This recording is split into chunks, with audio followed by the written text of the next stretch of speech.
시간 누가 행복자입니까? 누가 행복자입니까? 라는 말씀으로 제목으로 말씀을 전하도록 하겠습니다. 우리 인사 하겠습니다. 잘 오셨습니다. 예. 오늘 본문의 말씀이 포함된 누가복음 6장 20절부터 49절까지의 말씀을 이 신학적인 용어로 평지 설교, 평지 복음이라고 이렇게 말을 하고 있습니다. 마태복음에 보면은 마태복음 5장부터 7장까지에 보면 이 비슷한 말씀이 나오고 있습니다. 흔히 말하는 산상수훈, 산상보훈, 산상복음이라고 하는 팔복에 대해서 기록하고 있습니다. 거기에 비해서 오늘은 왜 평지 설교냐? 누가복음 6장의 말씀은 평지복음이라고 그러거든요. 평지수훈이라고 하는데 이 평지복음은 그야말로 왜 그렇게 붙였냐면 평지에 사셨기 때문에. 산상수훈은 산 위에서 말씀을 전했기 때문에 산상수훈이라고 하는 거고, 이 평지복음은 이 마을에서 말씀을 전하셨기 때문에 평지복음이다, 이렇게 이름을 붙이고 있습니다. 산상수훈에서는 팔복을 말씀하셨습니다만 오늘 평지복음에서는 사복과 사화에 대해서 말씀하고 계십니다. 산상수훈에서는 심령이 가난한 자는 복이 있다라고 이렇게 말씀을 시작하십니다. 근데 오늘 말씀에서는 그냥 가난한 자는 복이 있다, 이렇게 말합니다. 이유가 있고 이유가 있는 것에 가난함에 그거에 따른 결과가 있는데, 오늘 말씀 보니까 그냥 가난한 자는 복이 있다, 이렇게 말씀을 하고 계십니다. 아울러 평지복음은 지금이라는 단어를 4번 쓰고 있습니다. 지금. 복에 있어서 지금 2번 하고 화에 있어서 지금 2번을 쓰고 있습니다. 그러니까 지금이라는 단어를 이렇게 쓰고 있는 것이 특이한 점이다 할 수 있겠습니다. 누가는 평지복음을 통하여 지금 가난한 자가, 지금 애통하는 자가, 지금 우는 자가, 지금 인자로 말미암아 미움을 받는 자가 복이 있다, 이렇게 말씀을 하고 있습니다. 반대로 지금 부유하고 지금 배부르고 지금 웃고 지금 칭찬받는 자는 반대로 화가 있다, 이렇게 말을 하고 있습니다. 이런 말씀들은 이 땅에 발을 딛고 살아가는 사람들이 받아들이기가 굉장히 어려운 그런 말씀입니다. 왜 어렵냐? 이 땅에서 부유하고 배부르고 웃으면서 칭찬받고, 이것이 언뜻 보기 복된 삶 아니겠습니까? 그런데 가난하고 애통하고 미움받고 사는 것이 복이다라고 이야기하니까 반대죠. 지금 잘 먹고 잘 놀고 잘 살아야 되는데, 지금 행복해야 되는데, 그게 복받은 사람들의 특징 아니겠습니까? 그런데 지금 가난하고 울고 애통하는 사람 보고 복받았다, 이렇게 말을 하고 있는 거죠. 이런 말씀은 분명히 우리들의 생각이나 바람에서 한참 벗어난 말씀입니다. 그렇다면 주님께서는 왜 우리들의 생각과 다른 말씀을 하셨을까요? 중학교 시절에 윤리 도덕을 가르치셨던 선생님이 이런 질문을 했던 기억이 있습니다. 인생에는 길고 가늘게 사는 사람들이 있고 굵고 짧게 사는 사람이 있다. 너희들은 어떤 삶을 살기를 원하느냐, 이렇게 저희들한테 물었던 기억이 있습니다. 그러면서 저마다 이제 손을 들어서 얘기했습니다. 저는 길고 가늘게 오래 살 거예요. 오래 사는 게 최고잖아요, 이렇게 얘기한 친구가 있었고, 또 어떤 친구는 저는 짧고 굵게 살 거예요. 길게 살아봐야 뭐해요. 굵고 강하게 살다가 그냥 죽어버리지, 뭐 이런 식으로 이렇게 이야기했던 친구가 있습니다. 그런데 윤리 선생님, 그 도덕 선생님이 정답은 이거다, 굵고 길게 사는 거다, 이렇게 하면서 잠깐 웃었던 기억이 있습니다. 여러분, 아직 젊은 학생들이기에 대부분 짧고 굵게 사는 것이 좋게 보이는 그런 때가 있었던 기억도 있습니다. 그러나 선생님은 2가지 좋은 점을 이야기했죠. 굵고 길게 사는 것이 진짜 좋은 삶이다. 그러니까 이것도 얻고 저것도 얻는 것이다. 둘 다 얻으면 그거 최상의 삶 아니냐, 이런 뜻에서 이야기했던 것 같습니다. 그 말에 모두가 수긍하긴 하였지만 시간이 지날수록 이것은 이론적으로는 가능한 일이지만 현실적으로는 불가능할 수밖에 없구나. 모든 것이 세상에서도 성공하고, 그리고 세상에서 부귀영화를 누리고 내 마음까지 평안하고 기쁘고 행복하게 사는 사람, 그러니까 일석이조 뭐 전부 다 얻고 이렇게 꼭 먹고 알 먹고 하는 그런 인생 다 아니구나. 대부분의 사람들은 그야말로 가늘고 길게 살든가, 아니면 굵고 짧게 살다가 죽든가, 그런 경우가 대부분 많은 것을 보게 됩니다. 그런데 우리 성도들의 입장에서 가만히 이것을 해석해 보면 이것입니다. 이 세상에서는 돈을 많이 벌어 부자로 잘 살고, 또 이 세상을 떠날 때는 천국에 들어가는 것, 쉽게 말씀드려서 이 세상 살아갈 때는 부귀영화를 누리다가 내가 죽을 때는 죽고 나서는 또 하나님의 천국 영생까지 받는 거. 이거 금상첨화의 삶이다. 이렇게 생각하는 그런 이상적인 삶이라고 판단하는 경우가 있다. 그런데 이거는 우리 주님의 말씀에 비춰보면 불가능한 삶입니다. 주님께서는 안타깝게도 그런 이상적인 삶을 부정하듯이 말씀하셨습니다. 그런 삶 불가능한 삶이다. 우리 예수님께서 마태복음 6장 24절에 이렇게 말씀하고 계십니다. 너희가 하나님과 재물을 겸하여 섬기지 못하느니라. 하나님을 중히 여기든지 재물을 중히 여기든지 둘 중 하나지 하나님과 재물을 똑같이 중히 여기며 살 수는 없다라고 말씀하십니다. 그래서 부자는 하나님의 나라에 들어가기 어렵다고 하시면서 심지어 낙타가 바늘기로 들어가는 것보다도 어렵다. 이렇게까지 말씀하셨습니다. 오늘날 한국교회가 실제로 경험하는 현실이기도 합니다. 예전 50년, 60년, 70년, 80년대까지만 하더라도 90년대까지만 하더라도 이제 어렵게 사는 성도들이 많았는데 그때 어렵게 사는 성도들이 많은 상황이었음에도 불구하고 교회는 활기가 넘쳤습니다. 많은 분들이 교회를 찾아왔고 열심히 신앙생활했습니다. 그런데 경제가 좋아지고 소득이 좋아지면서 2010년대, 2020년대, 이제 2030년대를 향하고 있는 지금 교회는 점점 비어가고 있습니다. 사람들이 교회를 찾지 않고 신앙생활에 관심도 없고 성도들도 열심히 신앙생활하지 않습니다. 잘 살게 되면서 교회는 점점 쇠퇴해져 가고 있습니다. 그게 교회 성장학적으로 보면 3만 불을 기점으로, 그러니까 1인당 소득이 3만 불을 기점으로 이게 확 교회의 그 열기와 열정과 그리고 교회에 대한 그리고 하나님에 대한 신앙심이 딱 꺾인다. 이런 책들이 있거든요. 교회 성장하게 보면 그렇게 나오고 있습니다. 우리나라가 지금 3만 6천 불, 7천 불, 8천 불, 이제 4만 불 가까이 올라가고 있는데 아주 경제적으로는 우리나라가 대단한 나라가 된 거죠. 그런데 교회적으로 보면은 이게 이제 점점 하락의 그런 상황으로 빠져가고 있다. 여러분, 잘 살면 잘 살수록 하나님은 점점 멀어지고 세상은 점점 가까워지고 있습니다. 하나님과 재물을 겸하여 섬길 수 없다라고 하는 것이 증명되고 있습니다. 그렇다면 우리들이 가져야 할 자세는 분명합니다. 하나님을 중히 여기며 살 것인가 아니면 재물을 중히 여기며 살 것인가. 둘 중에 하나를 선택할 수밖에 없는 기점에 와 있다. 오늘 본문에 보면 4가지 복과 4가지 화가 나오고 있습니다. 이것은 이미 말씀드린 대로 인간의 상식으로 이해가 안 되는 부분입니다. 이거 화와 복이 뒤바뀐 것처럼 보입니다. 어떻게 가난하고 줄이고 애통하며 고생을 하는 자들을 복이 있다라고 할 수 있겠습니까? 우리는 그 반대가 맞고 이 사람들은 화가 있는 사람들이라고 생각해야 되는 겁니다. 그러나 우리 예수님 말씀처럼 하나님과 재물 중에 하나를 선택하여 살아야 한다고 한다면 이해가 되는 문제입니다. 하나님과 재물을 같이 겸하여 섬길 수가 없는데 이 부분만 딱 초점을 맞춰서 생각하면 오늘 말씀이 이해가 되어진다 이 말씀입니다. 4가지 복이 있는 사람은 자기들이 가난하고 줄이고 애통하고 어렵기 때문에 결국 무엇이 되냐면 내가 의지할 분은 하나님, 우리 예수님밖에 없구나라는 결론에 다다르게 된다 이 말이에요. 그래서 복이 있다는 거예요. 반대로 화가 있는 사람들은 자기는 부유하고 배부르고 웃으면서 칭찬을 받으며 살기 때문에 다른 거 다 필요 없어. 재물이 왕이기 때문에 예수 필요 없고 하나님 필요 없는 거예요. 신앙심 뒷전입니다. 자기 선택적 요소에 의해서 자기 재물을 증가시킬 수 있는 어떤 결정적인 그런 기점에 있어서 도움을 받기 위해서 무당을 찾아가고 이렇게 신을 의지하고 이렇게 하는 것이지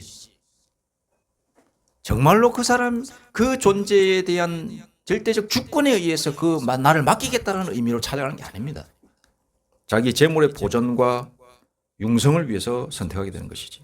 그래서 그런 사람들은 하나님도 찾지 않고 예수님도 찾지 않기 때문에 화가 있는 사람들이다 이 말입니다. 여기서 우리는 신앙 안에서 볼 때 인생에게 있어서 가장 복이 있는 것이 무엇인지, 가장 큰 행복이 무엇인지 알 수 있는 겁니다.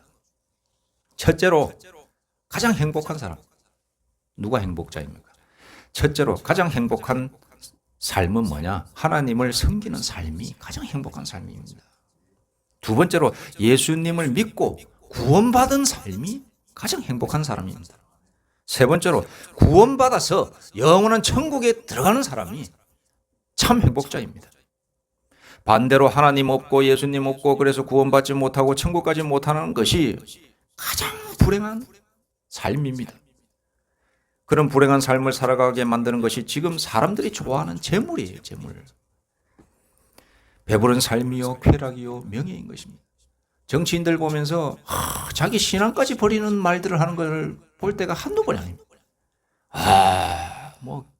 교회 다니고 신학대학원 나왔다라고 하는 사람들이 자기의 정치 논리에 의해서 그 예수님에 대해 누를 끼치는 그 하나님에 대한 질서를 어지럽히는 그걸 선택하는 걸 보면서 그들에게 왕은 명예구나, 정치구나 이런 생각을 하게 됩니다. 그러기에 우리 예수님께서는 지금 이런 삶을 살아가는 자들을 향하여 너희가 화가 있다라고 말씀하고 계신 겁니다. 반대로 지금 가난하고 지금 줄이고 지금 울고 있고 지금 미움받고 있는 사람은 복이 있다라고 말을 합니다. 왜냐? 하나님 찾을 가능성이 더 높기 때문에, 예수님 찾을 가능성이 높기 때문에, 그 어려움으로 인하여 하나님을 찾고 예수님을 믿고 구원을 받아 천국 갈 수 있는 길이 열려질 수 있기 때문에 복 있는 사람이다 이 말입니다. 저도 가만히 보니까 제가 믿음이 어떻게 성장했는가 생각해보니까 어릴 적부터 집안이 좀 우울했던 것이 요인이 있었던 것 같습니다. 물론 저희 집안 같은 분위기가 있었다 하더라도 다 그런 건 아니지만은 개인적으로 저에게 있어서는 믿음의 성장에 한 분위기가 있었어요. 우울한 분위기가 뭐냐면은 아버지께서 굉장히 술을 좋아하셔가지고 거의 10시, 11시까지 제 기억으로는 맨정신으로 본 기억이 별로 없는 거예요. 아침 빼고는 항상 눈 떠있고 아버지를 뵐 때마다 항상 얼굴이 벌게가지고 술 취해 계신 10시, 11시, 12시. 그러니까 어머니가 이제 잔소리를 하는 거죠. 어머니가 잔소리를 하면 어머니하고 이제 잔소리를 하게 되면 또 남자들은 또 참다가 이제 싸우지 않습니까? 그러니까 그 어릴 적에 그런 분위기, 우울하지 않습니까? 밝고 행복한 분위기가 아니라 우울하고 뭔가 모르게 음산하고 기분이 별로 안 좋았던 그런 기억이 있습니다. 그런 가운데 참 유일한 소망은 교회를 갈 수 있었던 거예요. 그러니까 교회를 가니까는 고민을 했던 것 하나님께서 위로해 주신다는 그 말씀도 듣고 찬송하니까 행복해지는 거죠. 많은 사람들이 저를 위로해 주고 그걸 알아서 위로해 주는 건 아니지만은 그렇다고 해서 저희 집안이 아주 개망나니 아버지가 개망 그런 거 아닙니다. 책임감이 강하셔서 또 낮에는 또 일 열심히 하셔서 우리를 부양하시고 정상적인 어떻게 보면 지금 제 어른된 입장에서 아버지를 보면은 이해가 되고 참 얼마나 힘드셨으면 술도 그래 드시고 그렇게 하셨을까. 우리 어머니도 제 아내도 있고 다 하니까 제가 결혼해서 생활하니까 다 그 여자인 입장에서 그러니까 아내인 입장에서 남편을 보면은 답답할 수 있지 않습니까? 그러니까 잔소리를 하고 그랬던 건데 그러니까는 어린 자식의 입장에서는 어머니도 이해가 안 되고 아버지도 이해가 안 되고 그 분위기 자체가 안 좋은 거예요. 그렇지만 물론 지금은 다 이해하고 오히려 우리 어머니 아버님 살아 계셨을 때 참 측은하고 제가 위로해주고 안아줬던 그런 기억까지 있는데 어찌됐든 어릴 적에 제 믿음을 바라보면은 그 비유에서 보면 참 믿음이 성장할 수밖에 없는 그런 생각이 있었던 것 같습니다. 어찌됐든 그렇게 돼서 교회 가니까 하나님의 말씀을 듣고 그러면서 그 더 큰 위로를 받는 거예요. 그러면서 그 위로를 받으니까는 거기에 더 빠지게 됩니다. 하나님의 능력은 무엇인가? 하나님은 어떤 분이신가? 더 궁금해지고 결국에는 나의 어머니, 나의 아버지, 육신의 어머니, 육신의 어머니는 육신의 아버지, 육신의 어머니는 비록 연약하나 나의 근원이신 참 아버지가 계신 그분이 바로 하나님 아버지시다라는 소리를 딱 듣는 순간 모든 게 정리가 되는 거예요. 나의 본질의 영혼의 아버지는 하나님이시구나. 나의 원류는 내 육신의 아버지, 내 육신의 어머니가 아니라 내 원류는 우리 하나님 아버지시구나. 그걸 깨닫는 순간 내 육신의 아버지, 내 육신의 어머니까지 감사할 수 있는 능력이 생기는 거고 이해가 되기 시작하는 겁니다. 그러면서 믿음이 성장하는 거예요. 다 믿음. 그러니까 어떻게 보면 참 우울하고 분위기 안 좋고 또 이렇게 집안 환경이 안 좋은 그런 것이 저에게는 복이 되었던 결론인 겁니다. 여러분 오늘 말씀을 통하여 우리가 진정 신앙 안에서 복 있는 자, 행복자가 되기 위해서는 우리가 하나님을 섬기는 삶을 살아야 됩니다. 그리고 예수님을 믿어야 되고, 그리고 구원받고 영생 얻는 길을 선택해야 되는 것입니다. 그리고 오늘 말씀해 보니까 지금이라고 하는 말이 4번 나온다고 했는데 4번 나옵니다. 이 말과 그런데 그날이라고 하는 또 말이 나오고 있습니다. 자, 오늘 본문에서 강조하고 있는 단어가 지금이라고 했는데 지금이라는 말이 이렇게 자주 사용되는 것은 사람들이 지금을 매우 중요하게 생각하기 때문에 지금이라고 이렇게 표현하신 것 같습니다. 지금 부유하고 지금 배부르고 지금 웃고 지금 칭찬받는 삶을 행복이라고 생각하는 착각을 하고 있다는 거죠. 반대로 지금 가난하고 지금 줄이고 지금 애통하고 지금 핍박받는 자들은 불행하다 이렇게 생각을 할 수가 있습니다.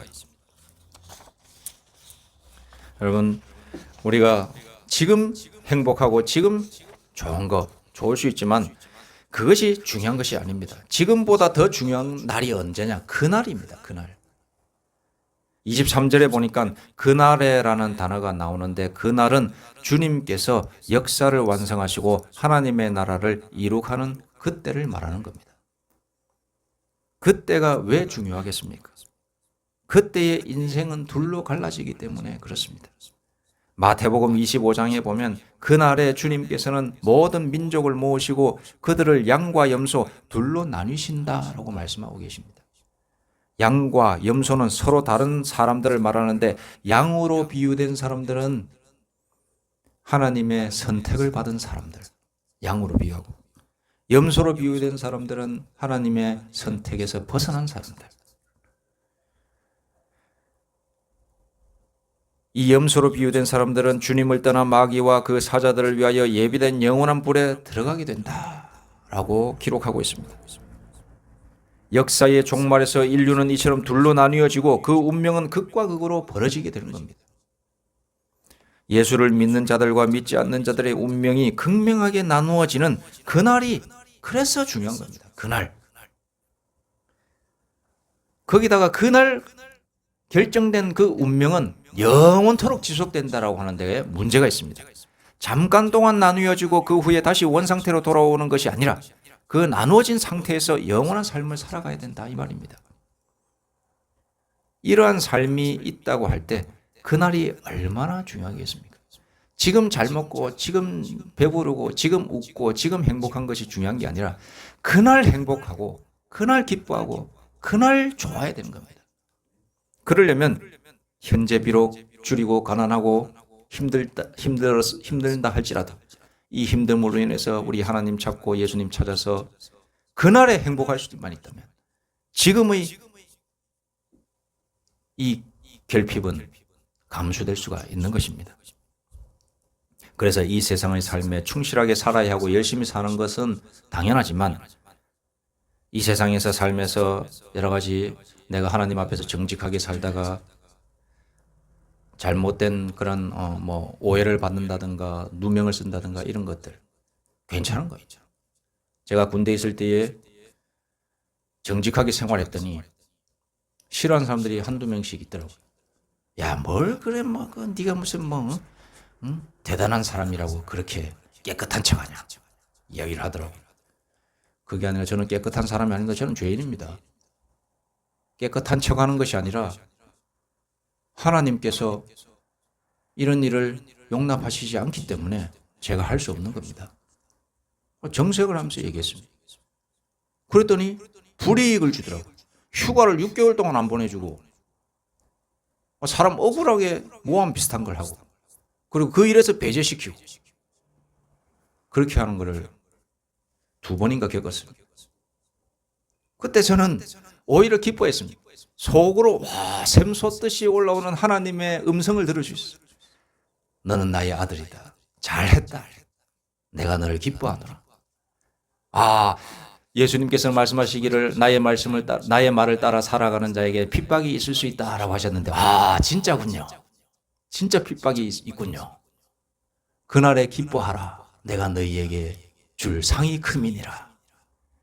아멘 할렐루야.